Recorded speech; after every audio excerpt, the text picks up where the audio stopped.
दोस्तों, कुंती हिंदू महाकाव्य महाभारत के प्रमुख पात्रों में से एक है। कुंती, जिसको राजा पांडु की पत्नी और पांडवों की माता कहा जाता है, कुंती एक अद्भुत महिला थी जिसने पति की मृत्यु के बाद अपने 5 पुत्रों को अच्छी तरह से पालन पोषण की और उनको राज्य दिलवाने के लिए प्रेरित किया। इन सब के बावजूद कुंती को कुछ लोग भला बुरा भी कहते हैं, क्योंकि उसने कर्ण को परित्याग कर गंगा में प्रवाहित कर दी थी। दोस्तों, आज के इस वीडियो में हम जानेंगे कि कैसे कुंती को सूर्यदेव से प्यार हुआ और कैसे कुंती और सूर्यदेव की एक गलती के कारण कर्ण को पूरी जिंदगी अपमान झेलना पड़ा। तो दोस्तों, वीडियो में आगे बढ़ने से पहले अगर आप हमारे चैनल पर नए आए हैं तो वीडियो को लाइक कर चैनल को सब्सक्राइब जरूर करें। तो चलिए वीडियो को शुरू करते हैं। कुंती यदुवंशी राजा शूरसेन की पुत्री थी, जिसको नागवंशी राजा कुंती भोज ने गोद ले लिया था। कुंती का पहला नाम प्रथा था, जिसको कुंती भोज ने अपने नाम पर कुंती रख लिया।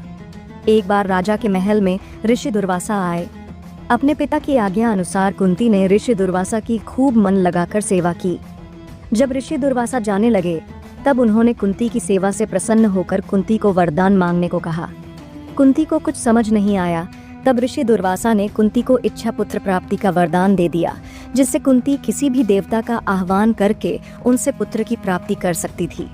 लड़कपन में कुंती ने ऋषि दुर्वासा का वरदान स्वीकार कर लिया, लेकिन उसे क्या पता था कि यह वरदान आगे चलकर उसके और उसके पुत्र दोनों के लिए अभिशाप बन जाएगा।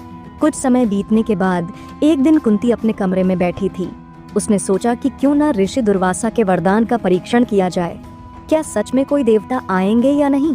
ऐसा सोचकर कुंती अपने कमरे के खिड़की की ओर देखते हुए सूर्यदेव को निहारने लगती है और ऋषि दुर्वासा के बताए गए मंत्र को बोलती है, जिससे थोड़ी ही देर में कुंती के द्वार पर सूर्यदेव प्रकट हो जाते हैं। सूर्यदेव ने कुंती से उन्हें बुलाने का कारण पूछा।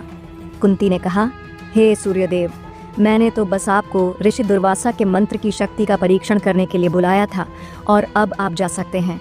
इस पर सूर्यदेव ने कहा, कुंती, तुमने जब हमारा आह्वान किया तब हमें तो तुम्हें वह देना होगा जिसकी मंशा से तुमने हमें बुलाया है।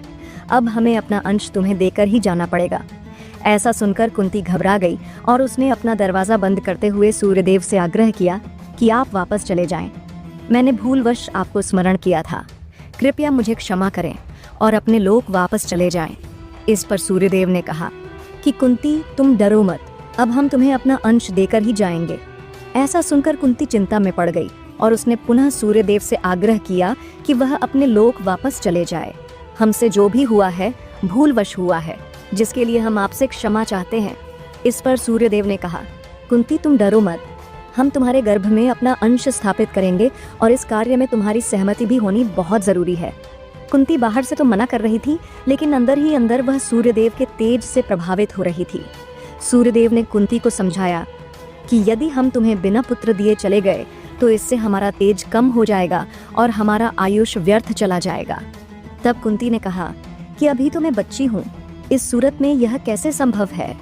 सूर्यदेव के ज्यादा अनुग्रह करने पर कुंती के न चाहते हुए भी सूर्यदेव के अंश को अपने गर्भ में स्थापित करने के लिए हाँ कह दिया। फिर सूर्यदेव ने कुंती की नाभि को छू लिया, जिससे वह तुरंत ही रजस्वला हो गई। उसके बाद सूर्यदेव ने कुंती के नाभि से उसके गर्भ में प्रवेश किया। वह मंत्र द्वारा अपने पुत्र कर्ण को स्थापित किया और तुरंत बाहर निकल आए। जाते जाते सूर्यदेव ने कुंती से कहा कि कर्ण के जन्म से तुम्हारा कौमार्य भंग नहीं होगा और तुम पवित्र ही रहोगी। सूर्यदेव ने बताया कि यह पुत्र धरती पर कवच और कुंडल के साथ जन्म लेगा और सारी सृष्टि इसको महारथी दानवीर कर्ण के नाम से जानेगी। तब कुंती ने सूर्यदेव से क्षमा मांगी। इस पर सूर्यदेव ने कहा कि इसमें तुम्हारी कोई गलती नहीं है।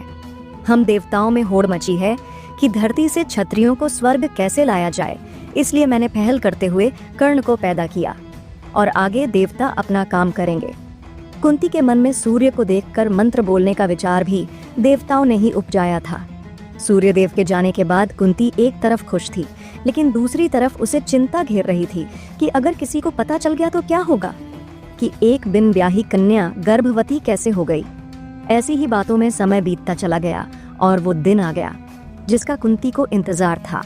दुनिया से अपने गर्भवती होने का राज छुपाते हुए कुंती ऋषि दुर्वासा के आश्रम पहुंच गई और कर्ण का जन्म ऋषि दुर्वासा के आश्रम में ही हुआ।